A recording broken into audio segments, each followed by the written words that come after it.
Magandang hapon, iba yung araw ng Webes, November 9, 2023. Update po muli sa lagay ng panahon.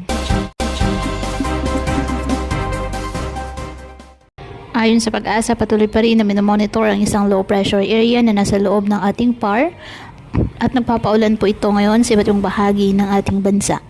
Mababa ang tsansa ng sabing LPA na maging bagyo, habang northeast monsoon o amihan nakakaapekto ngayon sa extreme northern Luzon.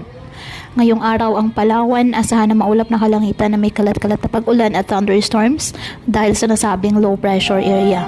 Ang Batanes at Cagayan kasama ng Babuyan Islands, asahan din na maulap na kalangitan na may mahihinang pag-ulan dahil po sa northeast monsoon.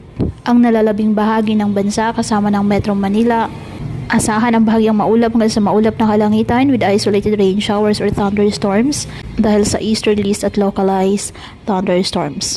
Kaya patuloy po na pinag-iingat ang ating mga kababayan sa banta po ng mga pagbaha or landslide, lalo na kapag may malalakas na ulan, at ugaliin po na magdala palagi ng payong o kahit anong panangga sa ulan kapag lalabas ng ating mga tahanan. At yan po muna ang update sa lagay ng panahon ngayong araw. Muli patuloy po tayo na mag-ingat at palaging tandaan, God loves you. Stay safe and God bless.